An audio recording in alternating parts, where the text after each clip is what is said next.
All right, very good morning. It's our great pleasure to welcome you to our second monthly seminar. Today, we are very honored to have Dr. Datin Valerie Mashman to present to us a very interesting topic this morning, the healing power of a war boat, legacy of the ancestors, Pesaka, and the museum, right? So Dr. Valerie is currently an Associate Research Fellow at the Institute of Borneo Studies here in UNIMAS. Prior to this, she was a Research Fellow at the Sarawak Museum, and during her time there, she researched material culture and peacemaking and documented and published the history of a series of looted objects associated with the Kenya Badang. Her research interests in the field of anthropology examine uses of basketry, material culture, indigeneity, and gender with a particular focus on indigenous peoples of Borneo, right? She wrote a very good PhD thesis, which was received huge accolade from examiner to say it's one of the most interesting thesis or dissertation written by a student in UNIMAS. So without further ado, we welcome Dr. Valerie to present her paper. Dr. Valerie, over to you. Thank you, Dr. Pauline. I thank you and Iban Haikal for hosting me. And I also want to give a huge thanks to the community of the Longhouse of Gensurai, to Datuk Petinggi Tan Sri Alfred Jabu Anak Numpang and his wife Tan Sri Dato Sri Anpiang, and especially Datuk Petinggi's brother Bandang Anak Numpang for having shared his oral history with us. I also want to thank my colleagues at the Borneo Cultures Museum, where I was a research fellow, especially Melissa Binti Abdul Kadir, who introduced me to the boat, and Silrine, Angelaine, and Peter for their assistance in translation for the article. I hope you can all hear me. And I'm now going to share my screen to give my paper.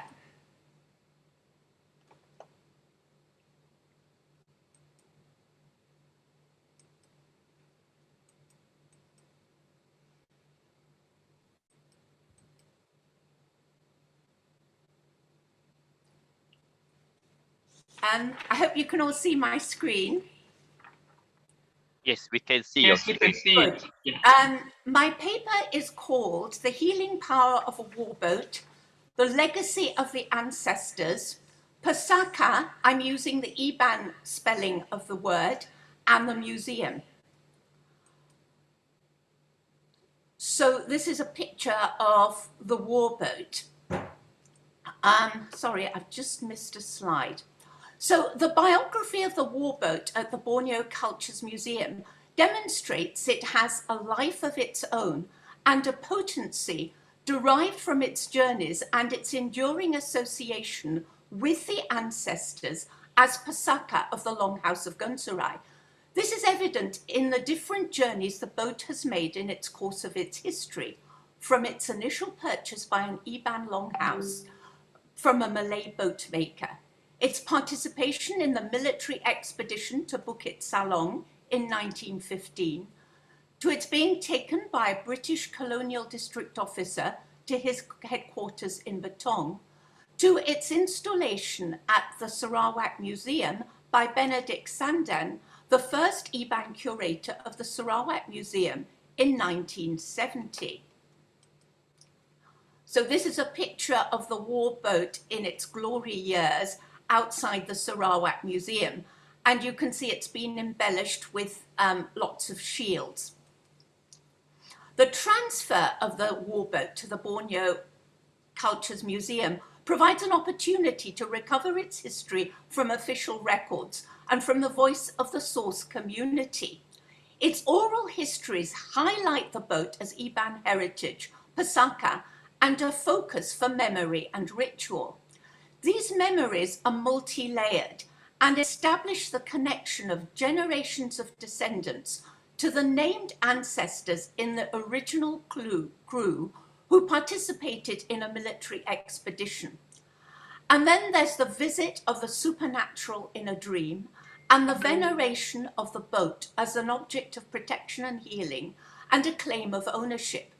This has huge implications for the curation of the warboat in the museum and its significance at local and national levels. So just to give you an outline of my presentation, in part one, I'll give you a description of the warboat. I'll talk about the early life of the boat, preparation of the boat for war.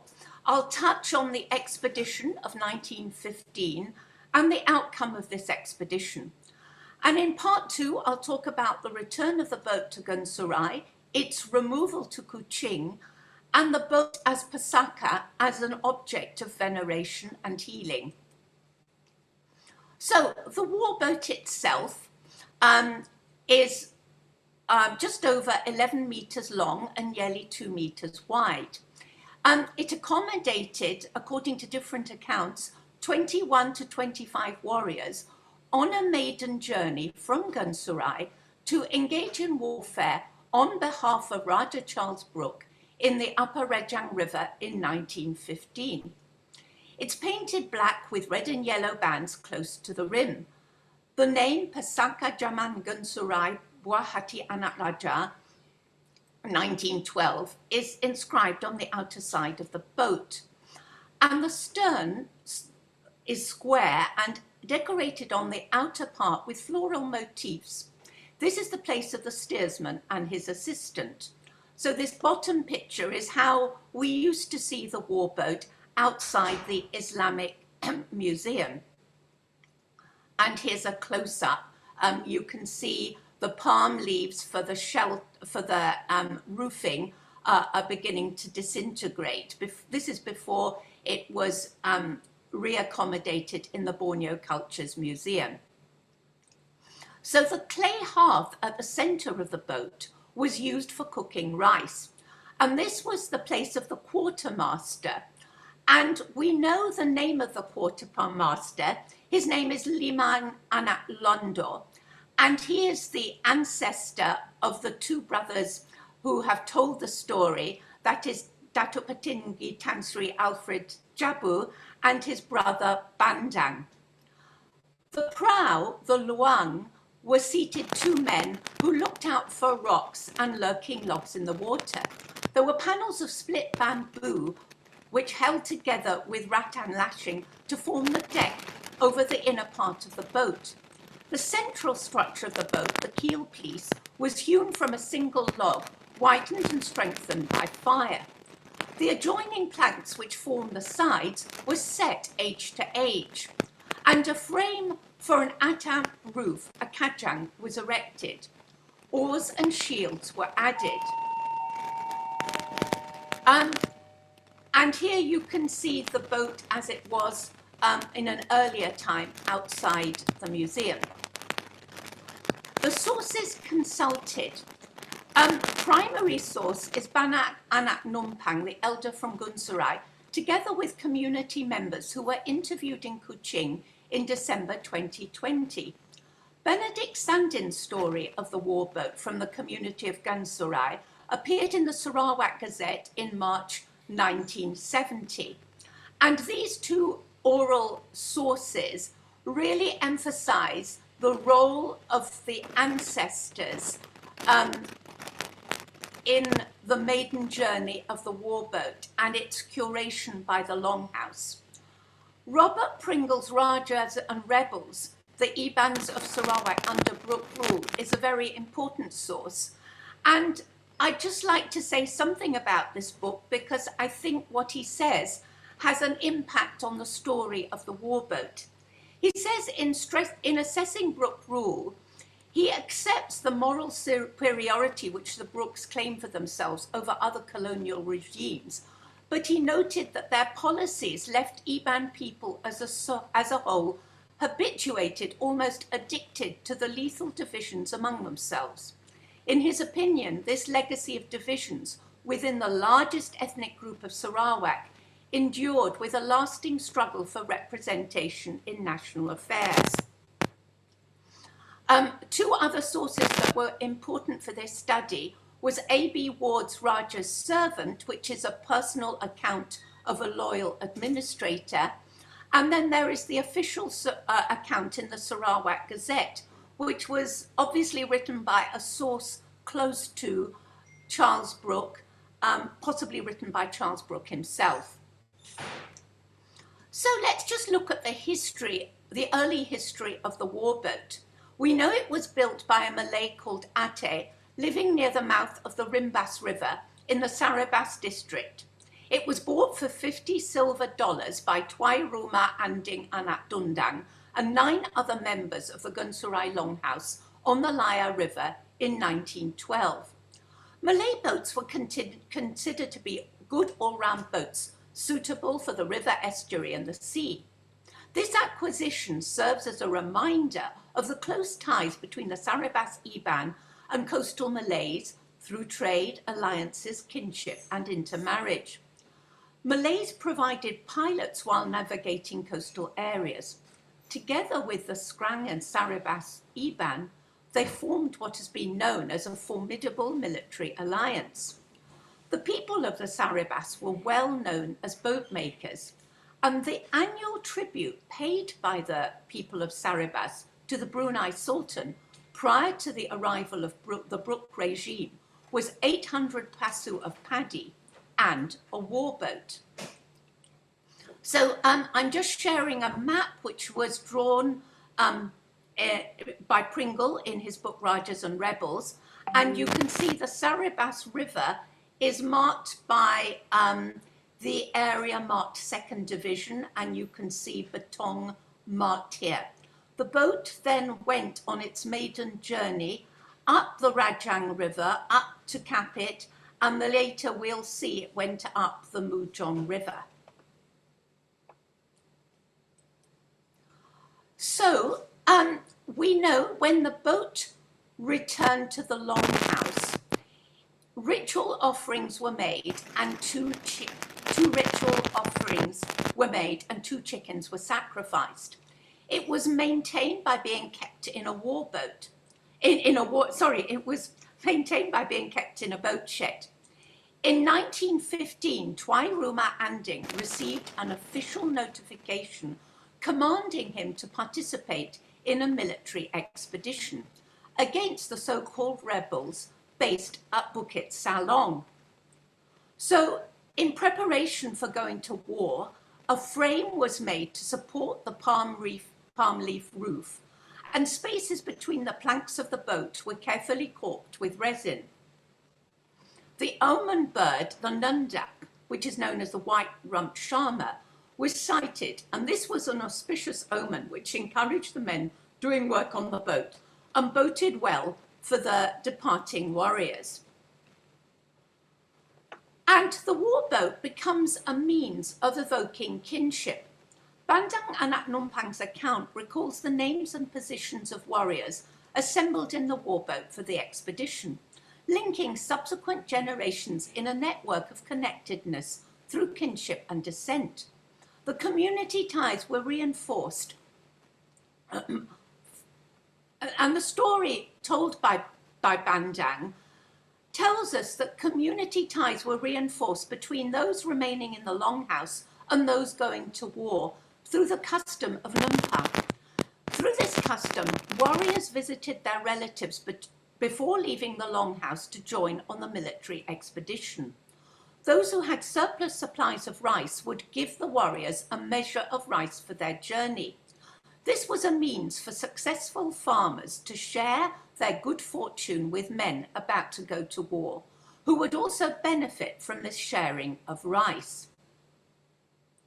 So, the night before the warriors set off, the boat was prepared for war by Tuai Rumah Anding, assisted by Mungin, his brother, and Gaun, Mengin's son. The feast was held at the longhouse to make offerings for the warboat and for the longhouse. A bard sang a war song, evoking the gods of war to bless the boat and the warriors. The following day, a piglet was slaughtered, and the liver was examined to determine whether the omens were good. And a group of longhouse women rubbed the boat with a mixture of oil and flowers. They chanted a prayer, calling on the spirit of crocodile, cobra, and python to enter the boat to enable it to move with speed in enemy country. And these rituals were accompanied by the sound of drums to summon the war gods from the spirit world. As the boat moved into the water, more women threw puffed rice and yellow rice at it. The naming of the elders who performed these rituals strengthens the chain of kinship and descent connected to the war boat. This power of the elders as ancestors is evoked throughout the oral narratives, and their role as ancestors is further understood to strengthen and enhance the lives of the living, contributing to the potency of the war boat. It's important to note that the Iban have no special word for ancestors and refer to them as akiini, as deceased forebears. However, the ancestors are at the core of their belief system in continuous relationships through dreams and rituals between the human world and the invisible world beyond. So let's come and think a bit more about the punitive expedition as it has been recorded in the official literature. Punitive expeditions were used as a method of control for using downriver Malays and Ibans to fight so-called rebellious upriver groups. A punitive expedition was a military expedition intent on punishing those who resisted the dominant regime. The term punitive conveys a moral high ground of the imperial power and was a colonial military strategy to punish any resistance and to get subversive elements to submit to rule and to bring about pacification. In Sarawak, headhunting was used as a means of legitimate warfare on such expeditions, and this was decried by European observers such as A.C. Haddon as illogical. This is because tribes engaged on military expeditions were allowed to take heads even though the government was seeking to eliminate headhunting. Iban culture celebrated experienced warriors, and in the Brooke era, headhunting took place on a greater scale than ever before. A Brooke contemporary, Spencer St. John, attacked such methods because of the destruction that was caused to people's lives. Longhouses and farms were set on fire, destroying means of livelihood, such as seeds, baskets, supplies of rice. However, the worst blow to a longhouse was the taking of accumulated ritual regalia, such as heads, jars, and gongs, and beads and charms, which created alarm and anxiety. The total annihilation of villages was used as a tactic to demonstrate power and deter headhunting, as will be seen as described in the official accounts cited below. It was this colonial strategy that brought about the territorial expansion of the state without the use of a supporting invading army. The government-sanctioned expedition eliminated opposition to Brooke control of the expanding Sarawak territory. However, its effect was to sustain a love of warfare and prolong attitudes of hostility between inimical groups. So let's look at the events leading to the 1915 expedition. Raja Charles Brooke had tried to control Iban migration into the remote upper parts of the Malay River beyond Kapit by banning settlement in this area. He was forced eventually to accept the leadership of Pengulu Murum, who led migrations to the Gat and Mujong River in the 1900s. Some of Murum's followers led an attack on the Kayan over the border in Dutch Borneo and were executed as a punishment in 1913. Murum continued to lead headhunting raids with his followers from their retreat in the Mujong and Gat rivers. This prompted the Raja to mount two military expeditions, one on the Gat River in February 1915 and one to the Mujong River in May 1915. And our story is concerned with the expedition to the Mujong River in May 1915.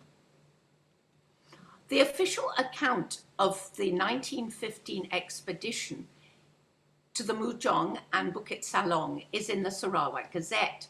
An emphasis is placed on the reasons for the expedition, that severe punishment had been meted out on the rebels of the Gat River 2 months previously, and it was now time to deal with those in the Mujong River who'd committed several treacherous murders and boasted that no government force could reach them. This report itemizes 28 murders committed by the Mujong rebels within the previous 2 months, indicating the official and moral reason behind the expeditions. So let's look at the preparations for this expedition. A.B. Ward gives some wonderful eyewitness descriptions. He was put in charge of the Batang Lupa contingent of the expedition. He was in the position of being able to pick experienced ex-soldiers to form a force of 1,200 selected Dayaks and 500 Malays at Fort Alice, Simangang. The picture he draws is of many men volunteering to fight, and even those who missed being selected at Simangang plied their longhouses to the fort at Cebu to be enlisted by there. And this is a photograph from this era, from the collection of Page Turner, who was one of the Brooke officers who went on the expedition. And here you can see throngs of people ready to fight for war. So men were equipped with Snider rifles and were given a rope covered with red cloth to cover their heads as a protection and a means for distinguishing them as part of the official force. So A.B. Ward took a force of 2,000 men on the 500-ton ship Natuna from Lingga to Kapit. There they joined a force of 10,000 men who joined the Raja's expedition. Their eventual reward was the taking of war booty, consisting of prestige items such as jars and brassware. According to Ward, their motivation for going to war was cultural and intrinsic. There's nothing in the world a Dayak is more keen on than the chance of fighting. And in his view, the prerogative of fighting the Raja's wars was a highly prized privilege of the Dayaks from the Batang Lupa and the Rajang. This view is endorsed by the elders of the Gensurai community. So Ward describes Kapit as swarming with Dayaks, with an estimated 100,000 men having come in response to the Raja's summons, suggesting that this was one of the largest forces that ever gathered. The Raja held a meeting at the fort and spoke to the warriors dressed for war in full war paint and gaudy war coats and feathers. Ward's details of the outset of the expedition indicate the ceremonial deference of the Raja's forces to their leader. The Raja was then in his late 80s, and he ceremonially waved off the throng of warboats from the deck of the Zahora as they set off upriver. When they paddled past, they lowered their oars and uttered war cries to the Raja, and the Raja acknowledged them with his doffed hat. The boats leading the European officers led the way. So here you can see the progress of the journey. The boat went up the Malay River and they went on up the Empura River to Bukit Salong, which is in the Hose Mountains. So from the official account, the expedition was organized, and there was a strong force of Malays under the Abang Haji Mataya, who was left to guard the river at Kapit to prevent any Dayaks from entering the Balai or Mujong rivers. The enemy faction drew near to the government troops at the mouth of the Mujong and lost a man in the subsequent attack, which drove them back from the government forces. Progress upriver was slow due to boats getting swamped in the rapids. It was decided at a meeting at the mouth of the Malinau River that an advance of scouts would go ahead looking for lurking enemy forces. The Batang Rejang Dayaks covered the left side of the river and the 2nd Division Dayaks monitored the right bank. The journey was hampered by the enemy's strategy, which was to fell trees and roll them down on passing boat. Ex-Pengulu Marum's house was found empty and to have been burnt by his own men. His stores of paddy were taken by the government's forces. According to Bandang Anak Numpang, it took over a month to travel upriver to Bukit Salong. There were hundreds of people there, and the people hid behind an outcrop called Batu Punan. The enemy, who we know later from Derek Freeman's account, was led by Pengulu Marum. They were beating drums from the summit. The first time the mountain gun fired, it missed the target and the mortar fell at Ulu Tunu. So the forces had with them a mountain gun, a 7-pounder, and this was quite heavy and difficult to take on the difficult mountainous ground. The second time the mortar struck, it was effective. It struck the top of the hill and the sound of enemy drums could no longer be heard. Nonetheless, the enemy continued to roll rocks down the hill, and it was only when day broke that the Raja's forces could ascend the hill. The official report in the Sarawak Gazette indicates that expedition was a victory for government forces because the supposedly impregnable fortress of Bukit Salong was taken by government forces and the enemy had been overcome. The estimated cost in enemy lives was 16 men killed. War booty, which included jars and brassware, was estimated at $40,000. The official reports, though, that the real loss to the enemy was the loss of livelihood, paddy supplies and implements to make farms, and a full surrender was expected. However, and interestingly, according to Bandang's narrative, the Raja's forces lost. And this perspective is supported by an analysis of events after the expedition. It took another 3 years and 2 further expeditions for Brooks' forces to drive all the Iban out of the Upper Malay.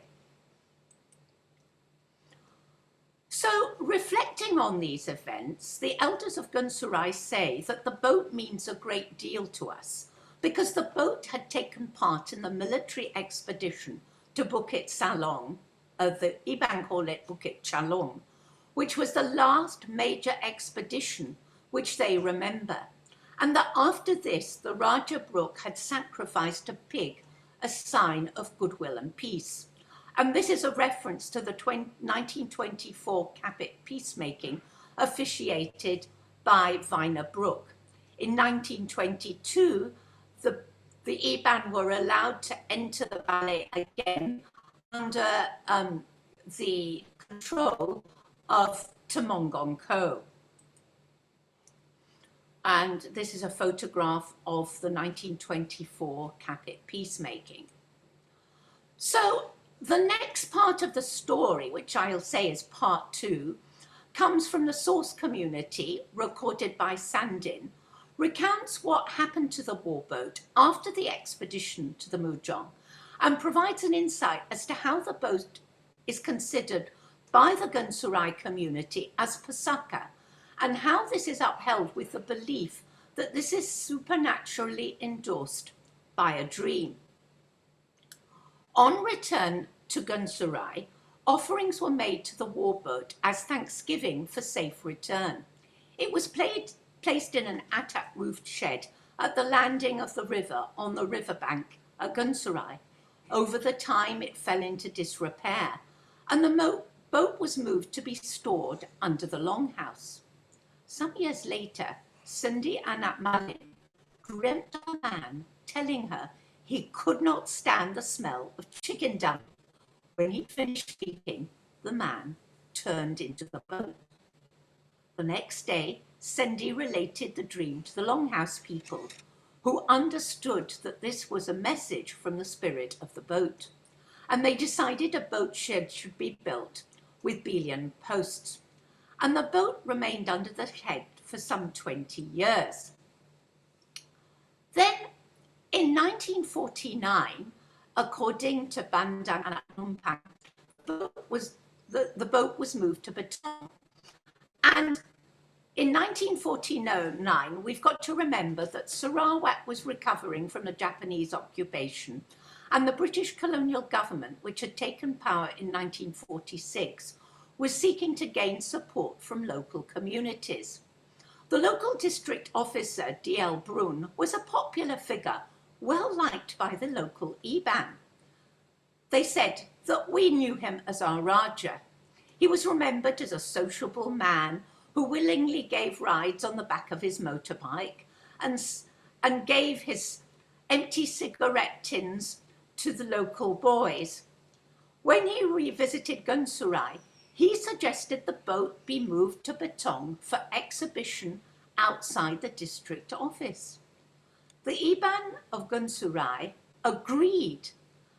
They didn't consider this as an appropriation, but say their forefathers were honoured that the boat should be given a prominent place outside the district office. And Anak gives a wonderful story of how he and his brother plied the boat to the district office as young boys.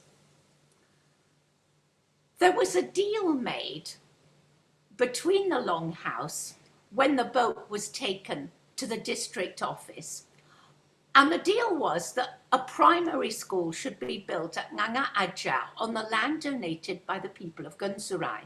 7 longhouse were to provide labour and materials on a gotong royong basis. The school provided a valuable foundation for a generation of Iban who were eventually educated at teachers' colleges and at universities, both locally and as far away as New Zealand. The longhouse was given a Union Jack flag as a symbol of their loyalty to the newly formed colonial government. And Iban continued to place ritual offerings at the boat located outside the district office in Batam. The boat had been named by the district officer Buah Hati Anak Raja, the Raja's favourite. And we'll come back to this location outside Batam, outside the district office in Batam, a little bit later in our story.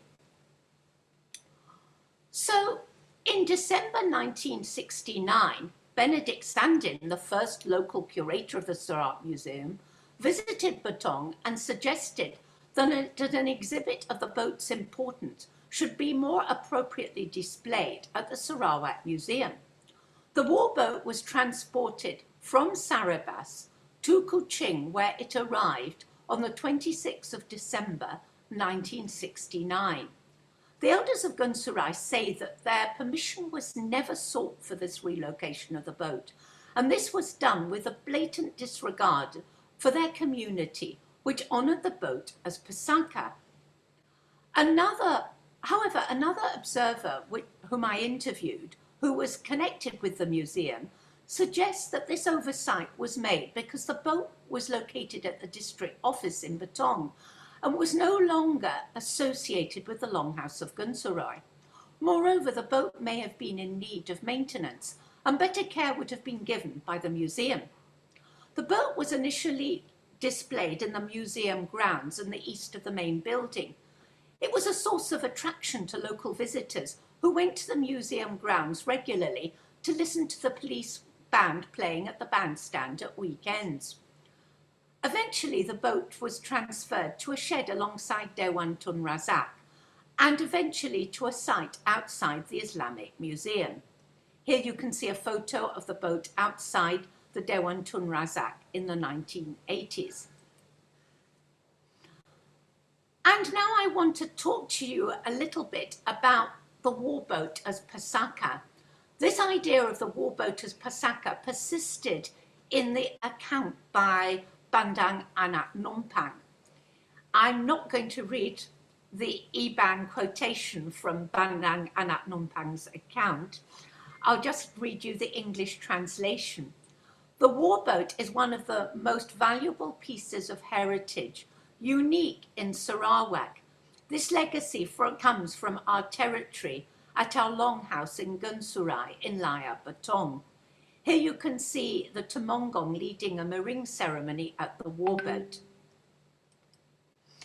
So the meaning of Pesaka for a museum, we can draw on parallels to be found within Indonesia regarding the curation of Pesaka and the museum, as articulated by museum specialist Christina Krebs. She talks about the broad definition of Pesaka refers to an item that is of value and that its history is related to a genealogy of ownership. Local communities have a deep interest in their cultural property as Pesaka, which can be understood as a concern for the transmission of culture over time. The curation of objects, then, is not just a Western scientific concept which came about in the 18th and 19th century with the advent of museums in Western countries, but it's an indigenous concept because indigenous people take care of their Pesaka in their own special way over generations, as has been demonstrated with the story of the Iban warboat. So we can see that the curation of the warboat as Pesaka has been sanctioned through the supernatural medium of the spirit of the boat appearing in a dream and telling the community to take better care of the boat when it was placed under the longhouse. Even when the boat had been transferred to the Sarawak Museum, the source community from Gensurai continued to perform rituals on the boat. Bandang Anak Numpang recalls how at the Gawai festival, we always went to pay respects to the warboat. Since I often happened to be at Kuching, I made offerings to the warboat more than 10 times. All those who work at the museum were stunned to see us send offerings and give tuak and chanting prayers of the boat. They definitely don't understand our language. And here in the next photograph, you can see Numpang Anak Liman placing offerings at the warboat at the Sarawak Museum in the 1980s. He is the father of Datuk Patinggi Tan Sri Alfred Jaho Anak Numpang and Bandang Anak Numpang. As an object, the boat evokes kinship and memory, serving as a powerful mnemonic device that can have different resonances over time. Bandang remembers his father and uncles visiting the boat to perform offerings. At one time, the museum wanted to do some repairs to the boat. They asked our advice about the appropriate customs. At that time, my father, Numpang Anak Limang, was still there, as were my uncles, Apai Kundang, Apai Sangta, Asun and Sumbang. They went there to perform a public offering. We sacrificed pigs. 9 plates were placed under the pig. My father slaughtered the pig. At the stern, at the back of the boat, were placed 7 offerings. 5 offerings were put in the inside section. And I want to say something more about the power of the boat, which seems to be remarkable because there seems to have been left a healing power in a sacred empty space. The presence of the boat outside a district office in Batong transcended its removal to Kuching. The empty space where the boat used to be kept outside the district office is still a place which is considered sacred, where offerings are placed in order to receive blessings, healing and protection, or supernatural assistance. One family remembers an emergency when one of their Kuching-based relatives was visiting the longhouse and collapsed unconscious. The family immediately went to the space where the warboat had been kept in Batam to place offerings, to petition for the recovery and good health of their ill kinsman. He indeed recovered and survived. This memory leads Bandang to explain why people revere the boat, in the same way as it provided protection for the original warriors going to war. His father and uncles were blessed with long lives and died of old age. The belief in the spiritual power of the boat and its veneration is profound for the people of Gensurai. It is this meaning which they give the boat as an object that is to be honoured and venerated, which makes it Pesaka, as Katiwa highlights. It is this meaning that a society gives these objects, not anything innate in the objects themselves, which makes them Pusaka. The significance of the boat in the museum is articulated fervently by Bandang Anak Numpang. My heart yearns to see our heritage in Gensurai taken care of, used by the government, and that its fame should be known to the people of our place. And here we can see Tumongong Richard Muller preparing offerings on the warboat. The community see the museum as a custodian of their heritage, which has long been an important feature of the Sarawak Museum. In the words of the late Lucas Chin, a former curator, the Sarawak Museum is very much part of the people who take pride in preserving their cultural heritage. It is hoped that the concern for the longhouse at Gensurai for their Pusaka will be appreciated by the new curatorial team at the Borneo Cultures Museum. It's important to look at Indonesia, where local meanings given to objects have become more important as Indonesian museums are increasingly becoming custodians of Pusaka, which is not only recognized as a critical element of people's local and regional heritage and identity, but that also of the nation. So I hope that the story of the warboat that served in a military expedition with its healing power will continue to be told from Gensurai to Kuching and beyond. It is in stories such as this that compose the mosaic of histories that make up the nation of Malaysia. And here we can see the warboat being unpacked and put in place at the Borneo Cultures Museum. And I leave with a great thank you for the team behind my being able to make this presentation, to Bandang Anak Numpang, the narrator, to his brother, Datuk Petinggi Tan Sri Alfred Jabu Anak Numpang, and Puan Sri Empiang and Umang and the elders of Gensurai, and Melissa, Silrine, Angelaine, and Peter at the Borneo Cultures Museum. Thank you very much, everyone.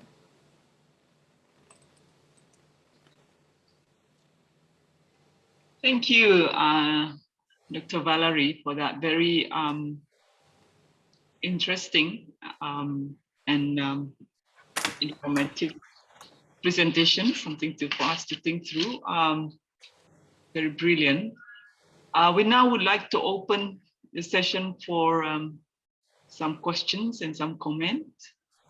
We're very pleased to have Tan Sri Alfred Jabu here with us this morning. We're honored to have your presence with us in this seminar. So please, if you have any questions, please, the floor is open for some suggestions. I can see Dr.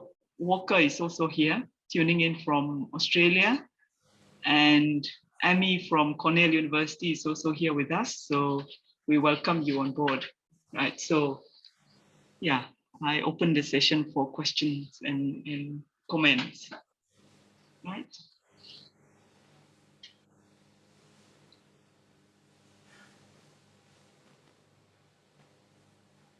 If you you can even write your question on the chat box if you wish to.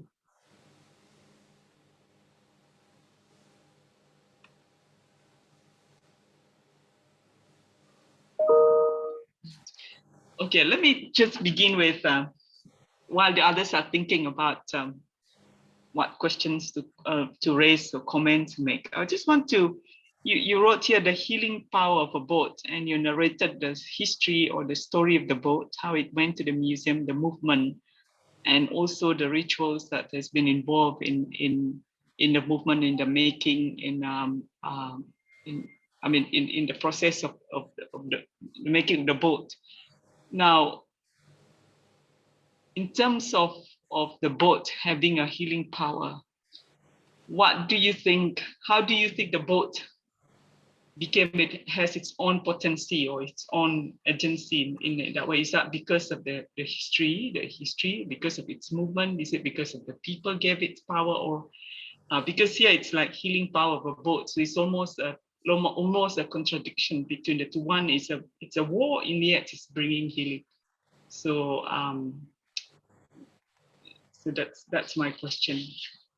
Thank you, Pauline. It's a really good question. And that question really came up in the course of writing the story. And John Walker really highlighted that this is perhaps a very important aspect of the story. When I looked at the narratives, I saw so much emphasis placed on the stories of the ancestors and the continued veneration of the boat that to me, there was this accumulation of healing power through the stories.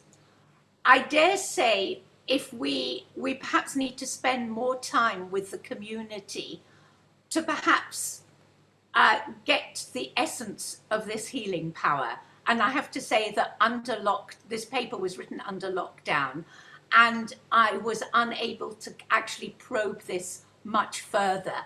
And some of our audience here may have some better ideas. Thank you.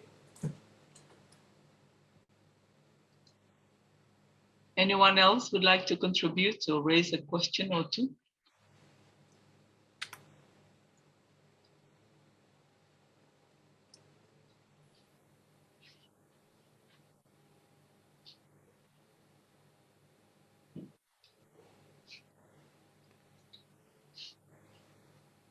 Is there any, there's a question here by Daniel. Is there any possibility of peacemaking made between tribes if British is not involved in the part of the peacemaking ceremony?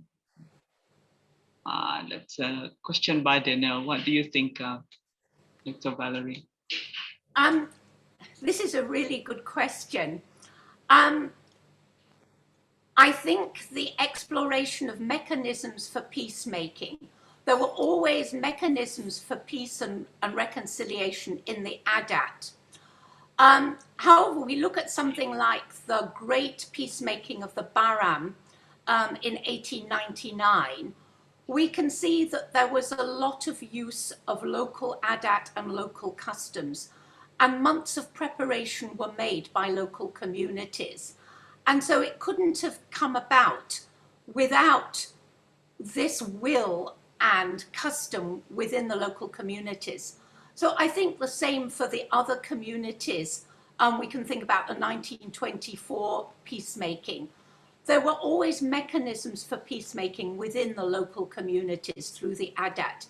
And perhaps this has been underexplored and underplayed. One of the questions that really strikes home, and I'd really think that there's a place for platforms such as the Institute and the museum, for us to think about retelling stories where there was enmities on both sides, and how we can come together in greater unity, because these enmities still play out in schools like Capit, where students might recall words of enmity that might be thrust as schoolboys that they've overheard, for example, between Badang and Iban, or we see it played out in local politics today. And whether there needs to be some kind of way of people looking at these old enmities and looking at the roots of them, and perhaps the way people were manipulated by outside forces, and thinking of ways to go forward. Thank you, Janelle. Any other questions? It's a very quiet seminar. Pauline, may I say something, Pauline? Yes, you go ahead, please, John. Yeah. Well, I found it very interesting that the ritual offerings, which you end up explaining as well. But one of the things I think about Pesaka is it's not just the war boat, but all Pesaka have these ritual and potent attributes. So that Pesaka, on one hand, yes, it's a transmission of culture, as you say, but I wonder about the extent to which it might be also a transmission of potency, of semangat for Iban or semangat for Malays. And maybe you'd like to talk about that a little bit. Yeah, I think that's a very good question. The way the stories of the boat and the continued rituals are a way for people to appeal to supernatural forces to maintain this protectoral power of the boat. I'm not sufficiently into the Iban Adat to say more about this, and I might ask some of the Iban here to contribute more to this meaning. Or you might be able to, John. No. Maybe some of the Iban here might want to, but I just think it seems to me that there's particularly for museums, this is quite important because these are not just inanimate objects for many people. These are highly important, potent beings with their own semangat or semungi, which need to be nourished. And that must create a challenge for a museum which needs to keep a sterile and pristine environment. Yeah. That's a very good comment, John. How do we maintain, or even the whole idea of the concept of Pesaka itself, whether Pesaka carry the same notion as heritage, which is considered important by the museum. Is that part of it, or yeah? So the whole concept of Pesaka, potency, and semongi, the semangat. Thank you. There's some question here. In your research,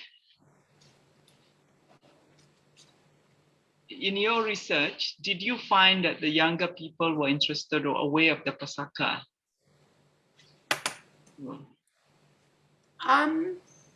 Yeah, well, I say in my research, I think they were very interested to hear the stories from Bandang, and the museum staff were aware, but I think they very much depended on the oral histories and the concern of the local community. So it's very, very, very important to keep this community aspect alive in the curation of our museum objects. And I'd almost like to suggest or propose that there is a community section in the museum, or there is somebody, there may be, but with this huge new museum that we've got coming up, that there is perhaps some proper extension committed and commitment to working with the communities that are associated with key objects in the museum. Thank you. That's a very good comment too.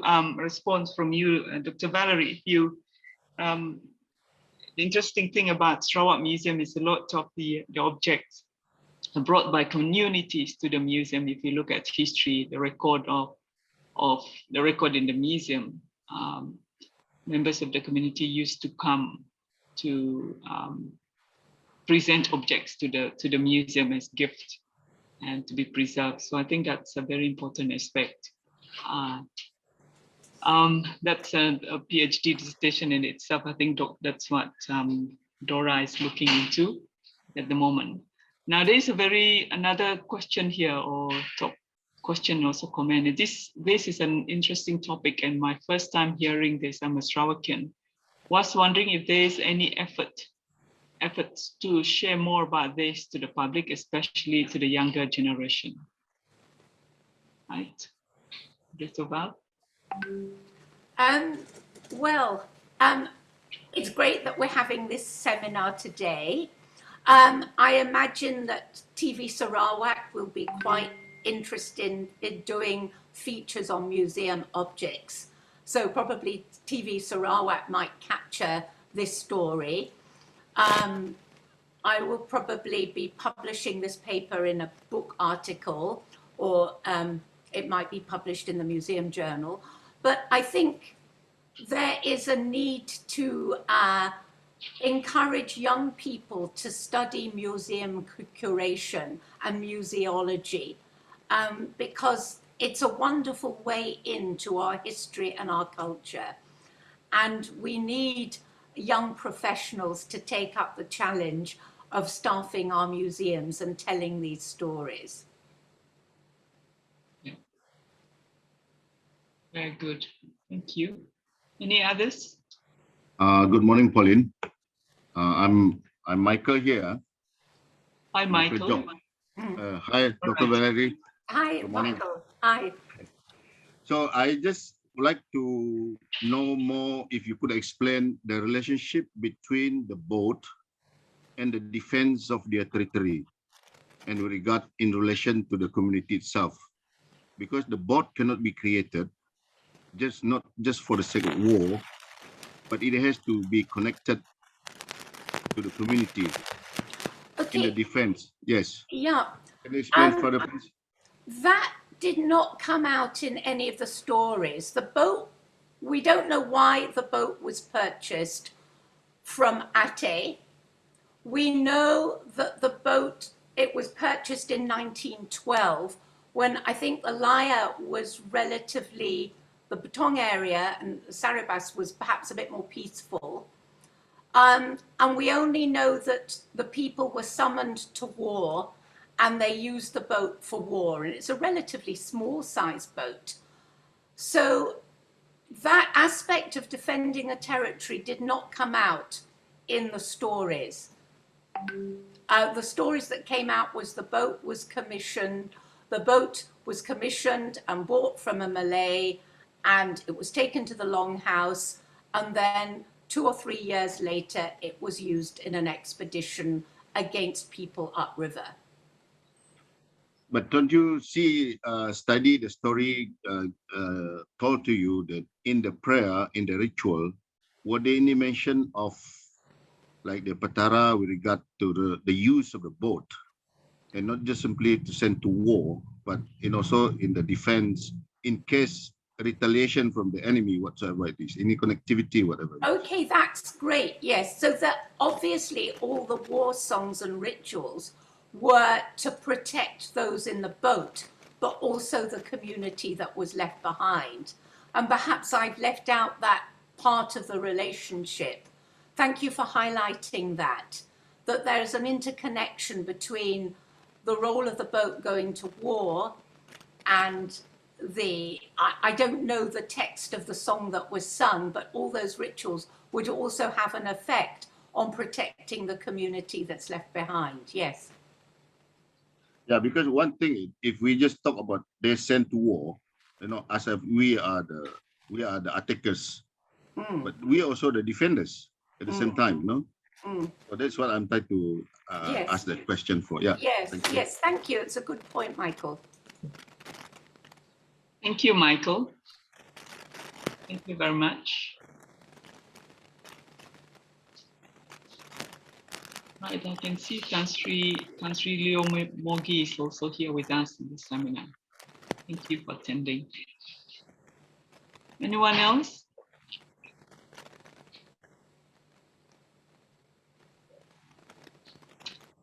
If there's none, so once again, we thank you very much, Dr. Valerie, for a super presentation and for the discussions as well, and the commentaries from those are here with us. So thank you very much. The superb work, and there'll be some. It will be coming out in the news tomorrow, hopefully, and to alert the public about the work on the boat. So it should be out tomorrow. So keep your eyes peeled towards that. Right, thank you very much. We give her a round of applause. So thank you, Dr. Valerie. Thank you, Pauline. Thank you. Yeah. Thank you to all those who attend. Our next seminar will be on the 25th of March by Professor Dato Osman Bakar, the Al-Ghazali Chair holder at the Institute of Islamic Thought and Civilization.